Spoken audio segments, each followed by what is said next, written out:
Energy transition projects. Nigeria expands investment window at UN General Assembly. We must take the bull by the horns in financing our future. Africa shall finance Africa. Central Bank of Nigeria recommits to single-digit inflation, reduces monetary policy rate by 50 basis points. Our goal is for single-digit inflation. That's our goal. Plus, Nigeria's livestock transformation agenda gains momentum. A country with this potential needs to use this potential. Good evening and welcome to the Network News. I am Olajide Bello. Joining me from Lagos is Hingino John Adams. While on our business news, the Nigerian government is out there in New York seeking for investments. Benny, what can you tell us about this? Well, the investors out there, talking about potential investors, believe that if you're not yet in Nigeria, you're not yet in Africa. We'll give you more details in the course of the bulletin. Many thanks, Benny. And of course, Badi Adile, what is trending in the world of sports? It's Sports Federation election season. We've got some updates coming up and, of course, live results from the English League Cup. All right, many thanks, Badi. Remember, you can watch these broadcasts live on our website, nta.ng/live, and on our other social media handles displayed on your screen. Vice President Kashim Shettima has showcased Nigeria's $200 billion energy transition opportunity for investors, emphasizing the need for partnerships to maximize the multi-billion investment opportunities across the country. He stated these at a roundtable hosted by the Business Council for International Understanding at the 80th session of the United Nations General Assembly in New York. State House correspondent Abdurrahman Jibrila reports. Highlighting Nigeria's sovereign rating by platforms implies the country is positioned as the natural hub for the African Continental Free Trade Area's $3.4 trillion market. Nigeria offers a vista of opportunities. Vice President Kashim Shettima seized the moment to draw the attention of investors worldwide to the multi-billion economic reset across Nigeria as embodied by President Tinubu's Renewed Hope agenda. The Vice President told the global audience that since mid-2023, under President Tinubu's Renewed Hope agenda, Nigeria has embarked on one of the boldest economic resets in its history. In President Bola Ahmed Tinubu, you have a friend, you have an ally who speaks your language, the language of commerce, who understands the dynamics of modern business, who was educated here in the United States. And he's a man of courage and conviction. Nobody was willing to bite the bullet. Nobody was willing to take risk. In our first day in office, he took the greatest gamble that any Nigerian leader had ever taken in the past 50 years. It wasn't part of his speech. It was at the inauguration ceremony that he announced the withdrawal of fuel subsidy. On energy, the Vice President disclosed that with the 210 trillion cubic feet of gas reserves and one of the highest solar irradiation levels in Africa, Nigeria offers a $200 billion energy transition opportunity. Since mid-2023, under President Bola Ahmed Tinubu's Renewed Hope agenda, the Minister of Industry, Trade and Investment said the impact of President Tinubu's administration's reform are already visible. GDP growth is accelerating, external reserves are strengthening, inflation is moderating, and investment commitment rebounding. Building on this momentum, Nigeria has introduced a new tax act to modernize and streamline our fiscal regime. But tax is just one part of a much larger picture. We have built a 4-pillar incentive framework designed to reduce investor risk, accelerate cash returns, and make Nigeria one of the most competitive destinations for capital in the global south. Vice President Kashim Shettima, representing President Bola Tinubu, was at the United Nations General Assembly Hall for the high-level meeting commemorating the 80th anniversary of the United Nations General Assembly. The event featured a 3-minute address by President Tinubu, during which he celebrated the spirit and successes of the United Nations, praising its legacy of peace, protection of human dignity, and entrenchment of development goals. From New York, Abdurrahman Jibrila, NTA News. President Bola Tinubu has called for a total overhaul of Africa's mineral resources, saying it is time for nations to assert their influence in the African products global supply chain. Represented by Vice President Kashim Shettima, the president made the call at the 80th session of the United Nations General Assembly in New York. Again, State House correspondent Abdurrahman Jibrila reports. A meeting for the collective action to bring Africa's mineral economy to reality for the benefit of the continent, pledging Nigeria's commitment towards catalyzing a mineral-led renaissance to unlock Africa's mineral economic future. We must take the bull by the horns in financing our future. Never again shall we wait for capital to trickle in. With sovereign funds, blended vehicles, and innovation tools like the Africa Mineral Token, Africa shall finance Africa. To safeguard this sovereignty, we must get our cobalt, lithium, graphite, gold, and rare earths, not as fragmented states, but as one continental bloc, wielding collective power in global supply chains. He commended Nigeria's Minister of Solid Minerals Development, Dele Alake, who chairs the event, and the Secretary General, Moses Michael of Uganda, for guiding Africa towards a path of productivity and pride. There are many opportunities for increased cooperation between the EU and Africa, especially as we engage with our private sector to bring sustainable investments on the ground. There is a sense of insecurity in our world where countries are rearming. What will fuel? What are the components needed for this production? They are the minerals that Africa has. The strategic nature of this mineral is so explosive in terms of what the world needs. Dele Alake called for cohesion amongst African nations, saying with determined and focused partnership in the mineral sector, Africa will harness in all ramifications the total benefit of a sustained and harmonized mineral sector. Meanwhile, Vice President Kashim Shettima also held a roundtable hosted by the Business Council for International Understanding in partnership with the Flour Mills of Nigeria and other conglomerates, urging investors to come to Nigeria as there had never been a time like now to invest, given the enabling environment and the ease of doing business. Similarly, on the side events of the UNGA 80th session, Vice President Kashim Shettima held a bilateral meeting with the Chancellor of the Republic of Austria, Christian Stocker, at the UN headquarters in New York, where both countries agreed to forge new ties and explore new ways of deepening their relationships. From New York, Abdurrahman Jibrila, NTA News. And back home, Nigeria's livestock industry is fast gaining tracks through public-private partnerships with resilience and climate-smart industry to compete favorably with global livestock giants. Minister of Livestock Development Idi Muktami has said these are the 2025 National Livestock Transformation Dialogue. Yusuf Jika reports. Federal government livestock transformation initiatives are reasons for this assemblage of experts to deepen partnerships that align with national development priorities. The intervention, which is private sector driven, is aimed at equipping workforce with transformative tools to face the challenges bedeviling the sector's growth. A country with this potential needs to use this potential, not stay in the potential forever. We are doing things that are not common or are not in line with the international standard, of which we can, as a nation, this is the right time we have to do the right thing. Minister of Livestock Development, Idi Muktari said the current transformation agenda being experienced in the sector is powered by climate-smart approach. High point of the dialogue was the unveiling of Abyss Academy, established to facilitate transfer of knowledge in Nigeria's livestock industry. In Abuja, Yusuf Jika, NTA News.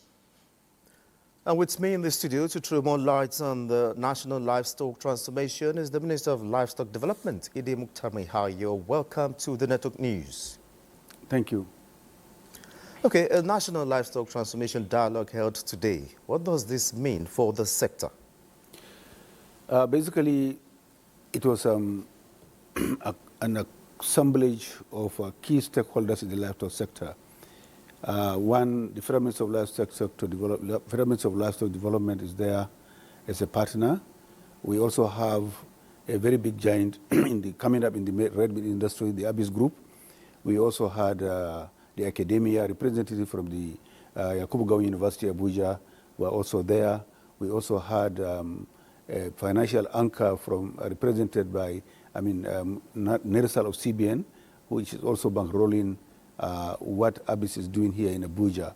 So basically, we are trying to see that, look, a lot of changes are happening in the livestock sector, but one fundamental thing that we have not actually recognized was the lacuna, the gap in terms of middle-level middle-level manpower.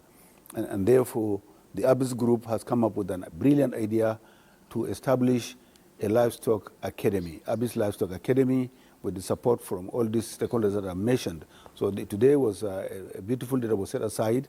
We had quality time to discuss, to dissect the red meat industry, the livestock value chains, and then see where do we need to plug in terms of getting the necessary middle-level manpower, the skills that are required to manage all these livestock businesses. So that is what it's all about.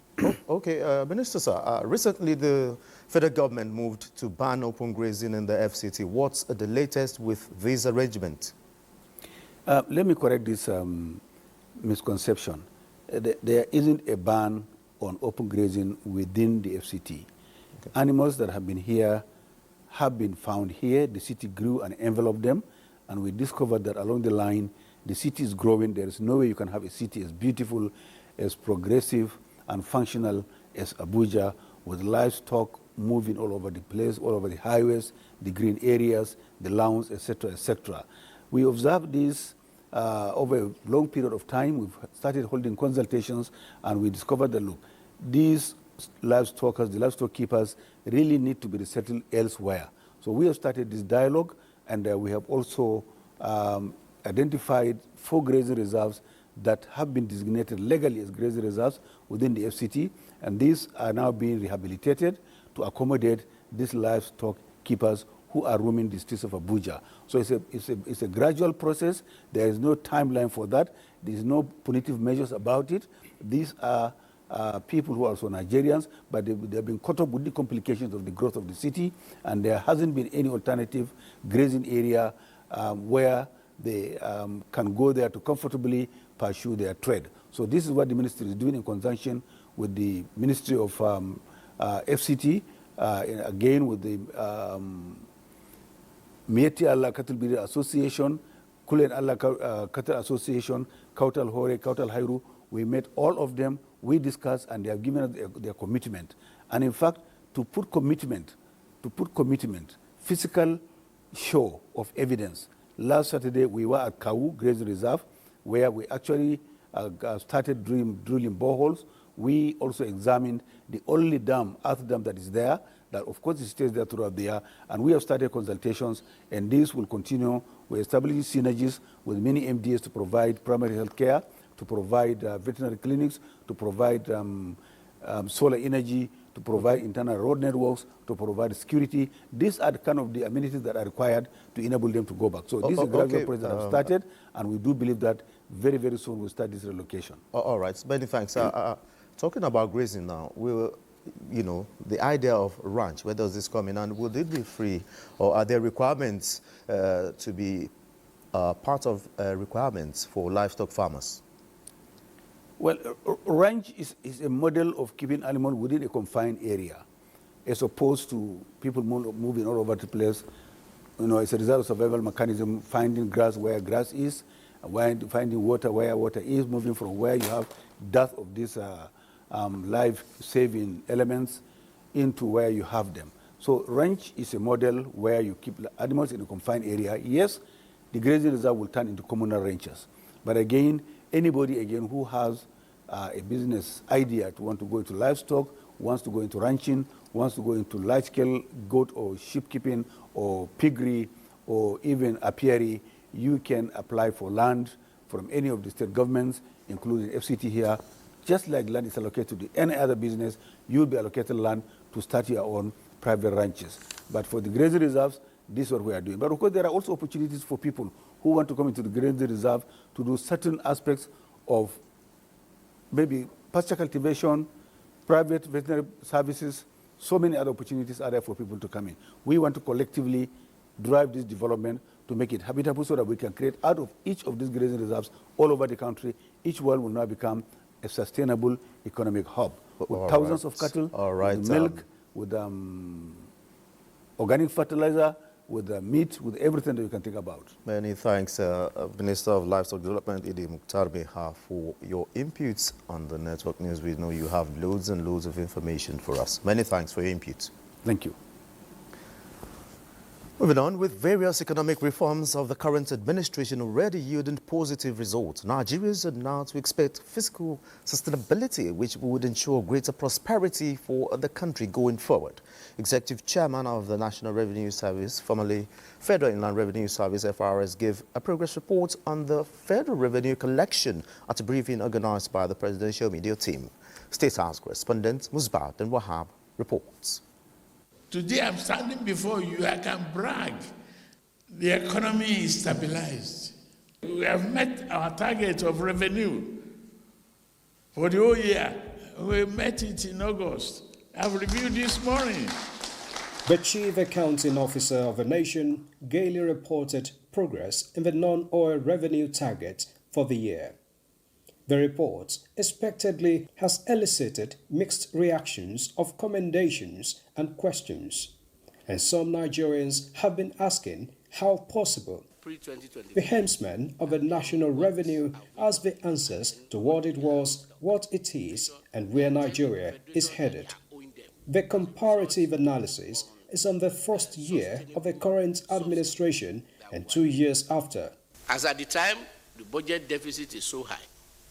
We have over 30 trillion in ways and means, which is just printing money without corresponding production or economic activity to actually back it, which actually led to what we eventually have, which you call devaluation. This is what's on ground.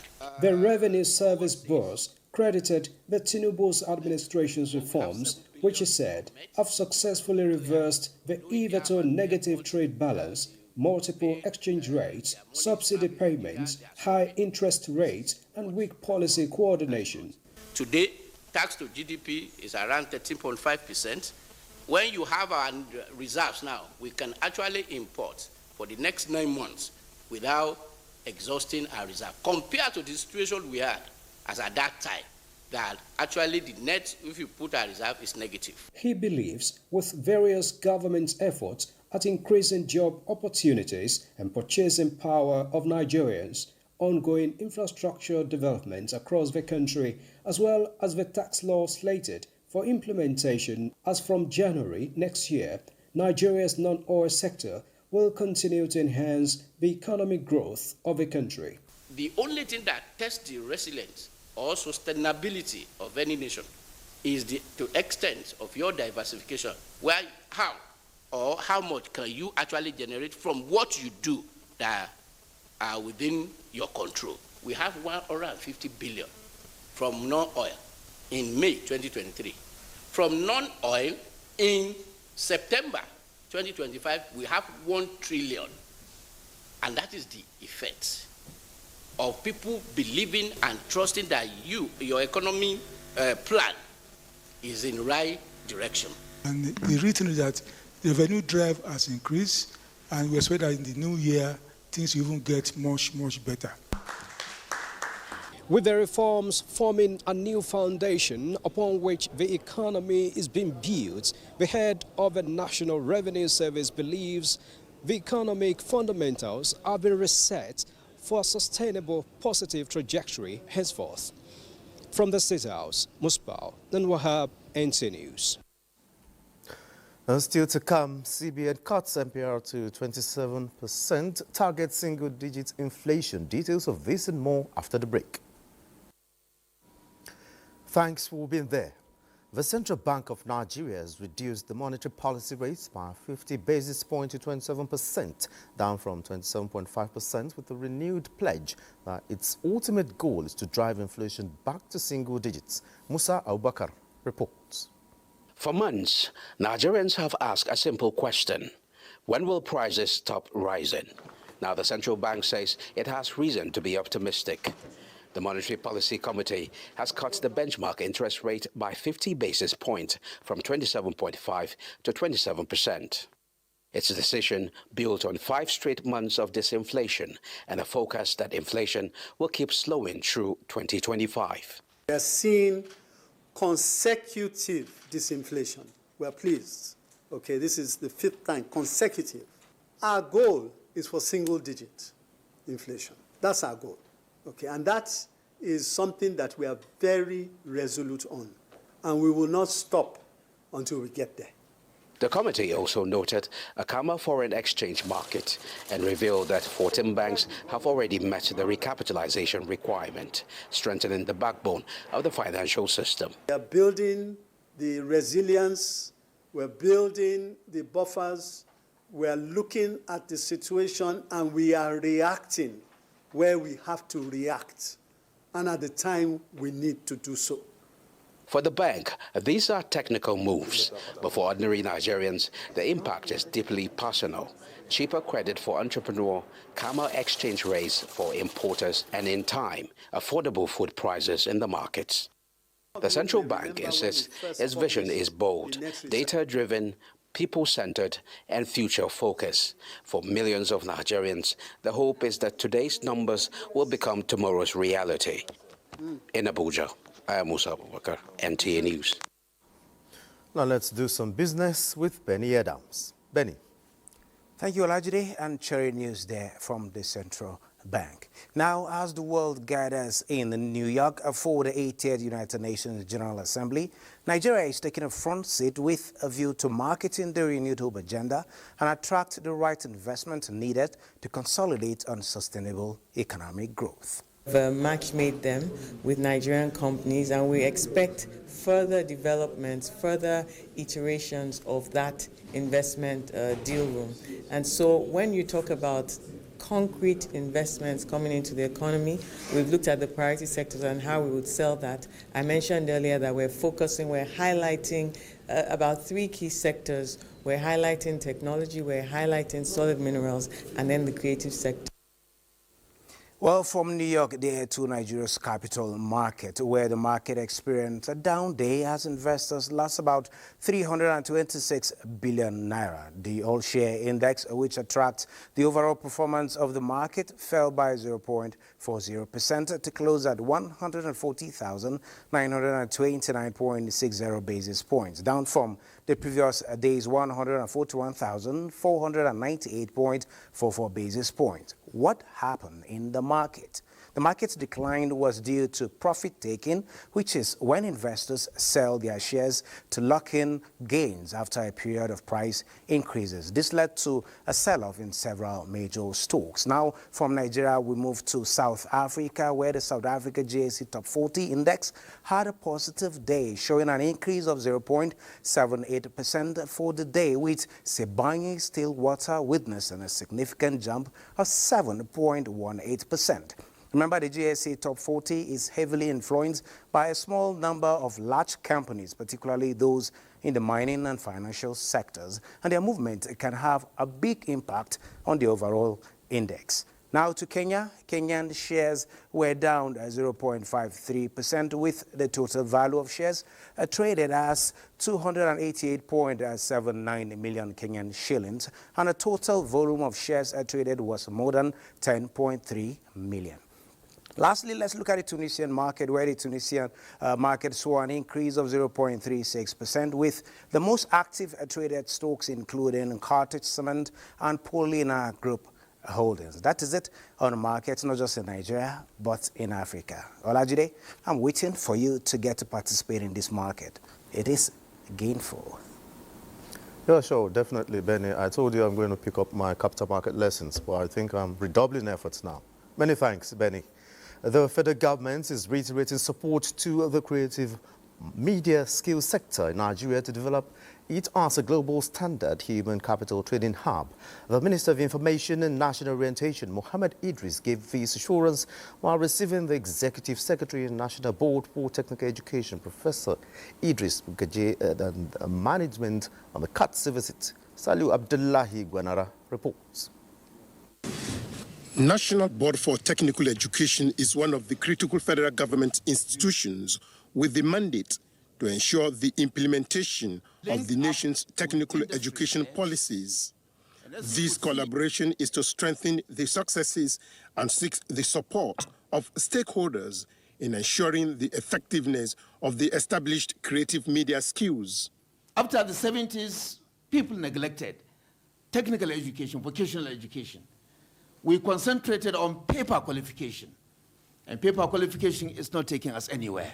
Our goal is to work with the agencies under your esteemed ministry to fully embrace and operationalize the National Skills Qualification Framework. The minister assured that the administration has demonstrated political will for a positive turnaround of the nation's education sector. I do hope that the MBT is going to collaborate more with NELFON to ensure that it's not just degree or diploma awarding institutions that benefit from this NELFON program, so that the creative sector that you are also coordinating is also able to hook up to really join this. I think you need to have a better collaboration with the NELFON to ensure that more and more of our young men and women are able to go to school. Thank you. Tonight, we're gonna make this a night to remember. That is Geoffrey Daniels, founder of Shalama, the 1970s American R&B group, a cousin and teacher to late musical icon Michael Jackson. He was a guest of the Minister of Information and National Orientation, Mohammed Idris. Even when I'm not dancing, my body is We have to enlighten Nigerians about what the band, the Shalama band, stood for, what it still intends to do, so that the younger ones will benefit from your experience, from all that you have done. It's really surprising to see that you are already 70 years old. I would like to be more involved if I can, if they will allow me to, because, you know, they have their own thing. They're vernacular. They put their native language in the songs now. They got their beats in that. So if there's anything I can contribute, I would love to do collaborations. This visit is ahead of his upcoming Shalama show sometime in October 2025 as part of activities to celebrate Nigeria's 65th independence in Abuja. Salihu Abdullahi Gwanara, NTA News. In keeping with her pledge to dedicate her 65th birthday celebration to the completion of the National Library, Nigeria's First Lady Oluremi Tinubu has announced the sum of 20.5 billion naira raised for the project under the Oluremi at 65 Education Trust Fund. She made the announcement during a luncheon with members of the State House Press Corps at the banquet hall of the Presidential Villa. State House correspondent Adeniyi Taiwo reports. I wish to appeal to those who would like to send a birthday card, cakes, flowers. Many Nigerians were surprised to see this announcement by the First Lady, Oluremi Tinubu, leveraging her goodwill to enlist their support towards the completion of the National Library. A luncheon with members of the State House Press Corps is a good place as any to provide Nigerians with an update and pat them on the back for their generosity. So we have 20,456,188,924.93 kobo, and it's still growing. Trust me, it is still growing. But it all started with a question. What is wrong in doing well or trying to build a society? If I could assist the post-war building process in Liberia, what is wrong in drawing attention to some of the areas of need in our beloved nation? She fired the first shot directly hitting at some misconceptions and suggestions of political undertone surrounding our effort to rally Nigerians towards contributing to the completion of the library. But this is just a love project. So their budget is over 100 billion. I don't want to speak on their behalf. My projection is we can build in the next 2 years. And Nigerians, we can raise the money.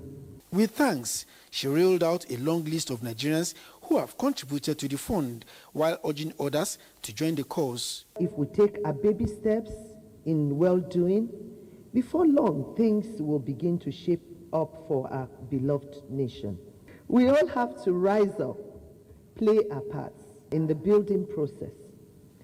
A grain of sand and a little drop of water makes a mighty ocean. My question is, will this initiative... Thereafter, questions surrounding our pet project, Renewed Hope Initiative, and how to sustain its transformative impact were asked and answered during an interactive session with members of the Fourth Estate of the Realm.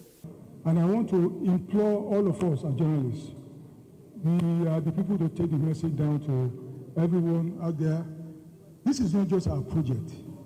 This is not just a project for some donors in the banking sector, private sector. It's a project for all of us.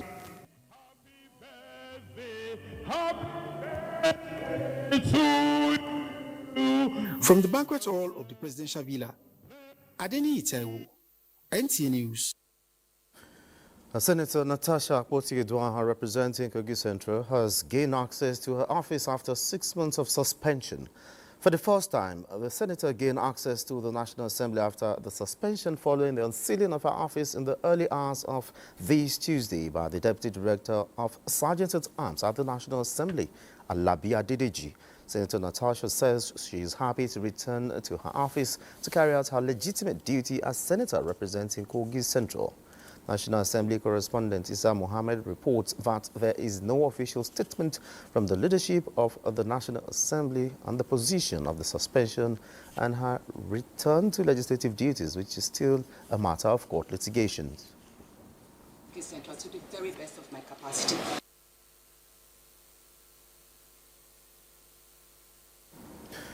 To nurture the next generation of Nigerian aviation professionals, a mentorship program, Wings of Tomorrow, is igniting passion and curiosity among students organized by the Nigerian Civil Aviation Authority in collaboration with Vanzota Gold. The program featured industry professionals who shared insights on how students can navigate their career paths in the aviation sector. Ramatu Abdullahi reports.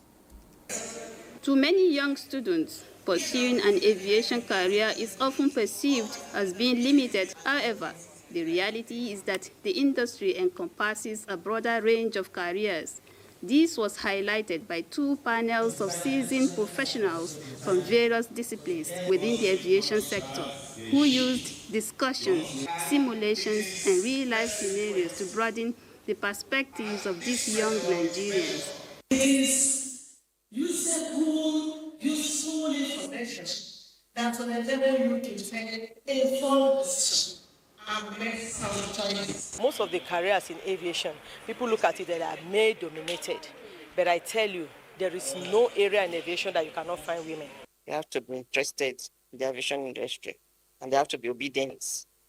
Young ones. The resource persons emphasize that soft skills such as self-esteem, interpersonal relationships, and decision-making abilities are essential for students to secure their place in this ever-dynamic and evolving industry. I'm in science school. I can study medicine to be a doctor, and I can also study aeronautical engineering in the aspect of science. And I also learned that the aviation industry is quite lucrative, because if the aviation industry was a baseline industry, this wouldn't happen.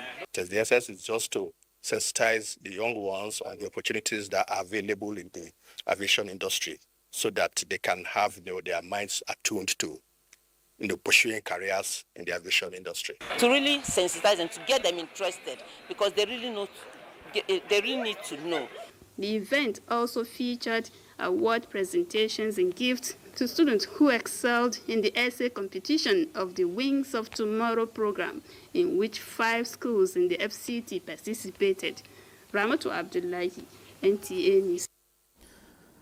And time to join Hingino John Adams at the Center of Excellence for Stories making the rounds from that zone. Good evening, Hingino. It's over to you. Lagos. Skin and body care brand Nivea and Eucerin has donated over 46 million naira in support of cancer care and treatment. The donation, which is in partnership with Bricken Foundation, is part of the company's corporate social responsibility aimed at supporting cancer survivors in Nigeria. Ime Udori's report is here presented. Everyone deserves a chance to live life to the fullest. But for those who are battling with cancer, this possibility sometimes appears unattainable.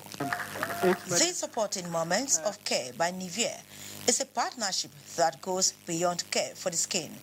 It is about caring for the community, giving hope and rebuilding dreams. We are also fulfilling our social mission, which ties into our strategic objective of caring beyond skin and extending care to the moment of need, especially during cancer, to help people to get back on their feet. It's mainly around caring not just for our consumers, but also for the society, and making sure that even with our environmental footprints, we minimize the impact. Nivea, through its parent company, Bayersdorf Nigeria, is supporting this initiative with a donation of over 46 million naira for the rehabilitation, integration and empowerment of cancer survivors. During this period, we donated 300 naira for every bottle that was purchased. And so we had posters in store, we had roll-up banners in store, so consumers were made aware. And this is just one of the ways that we are showing that, right, in being able to reach out and impact the lives of cancer survivors and even those going through the treatments. At the 2025 Cancer Champions Conference,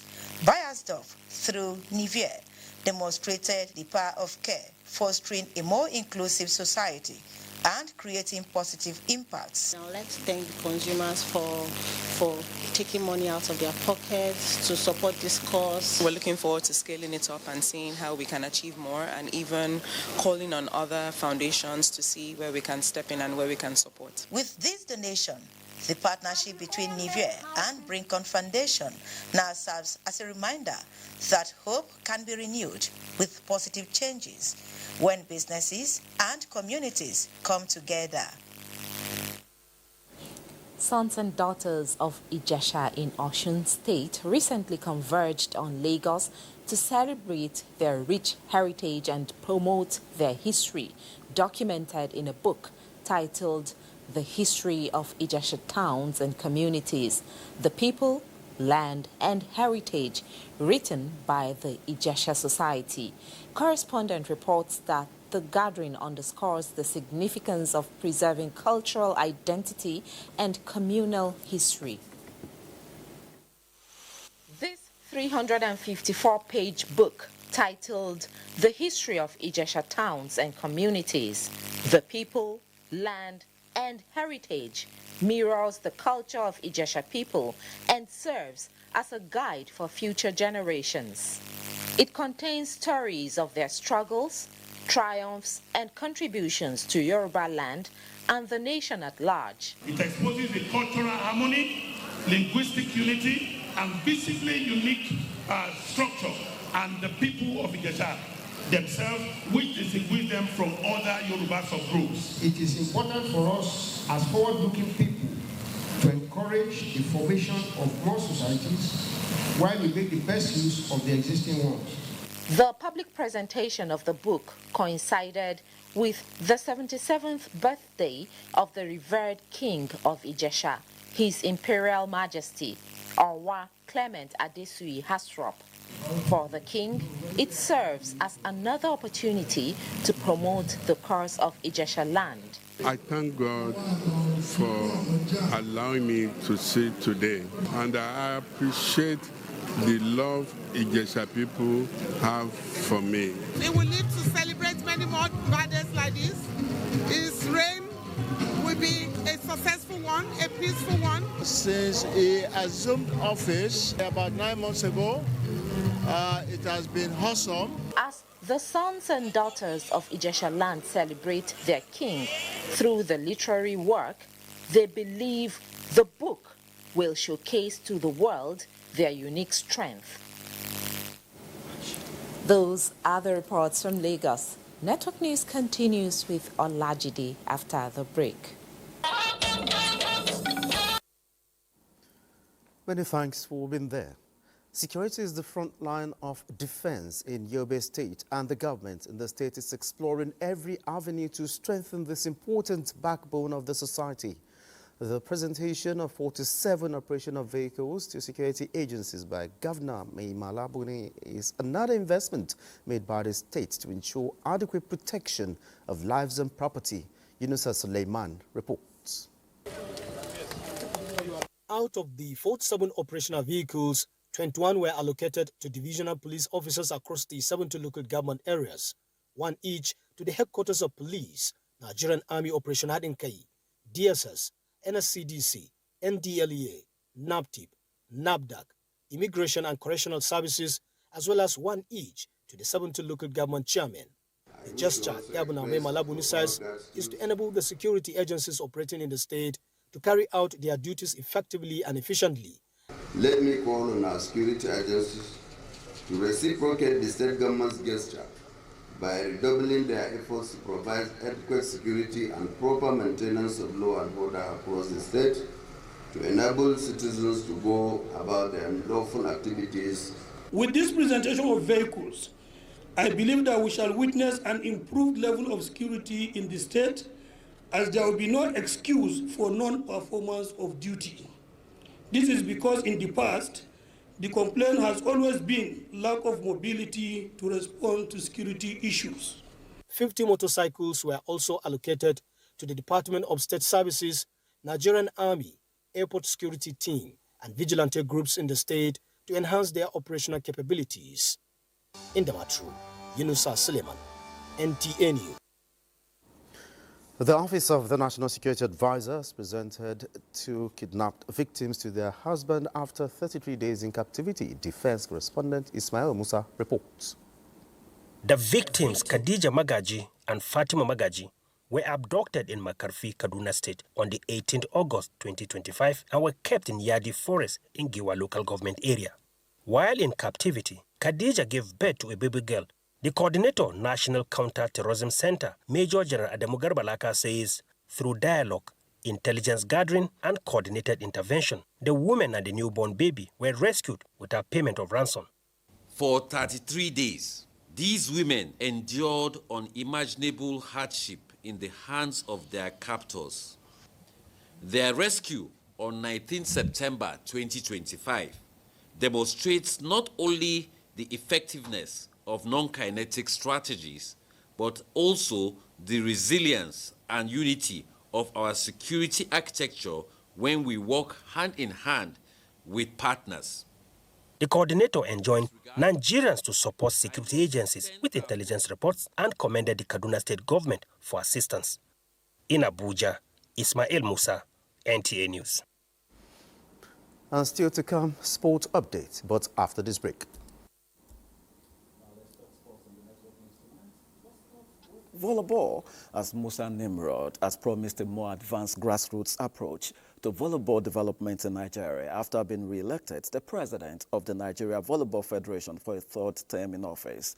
At the Federation's elective congress in Abuja, Nimrod emerged unopposed, with the congress unanimously returning him to consolidate the achievements of the past 8 years. Babatunde Omishore emerged the first vice president. Adamu Tenimo was voted the second vice president, with the keenly contested North Central seat taken by Boseit Amakere. We're still going to look at grassroots development because aspect of grassroots development has helped us a lot.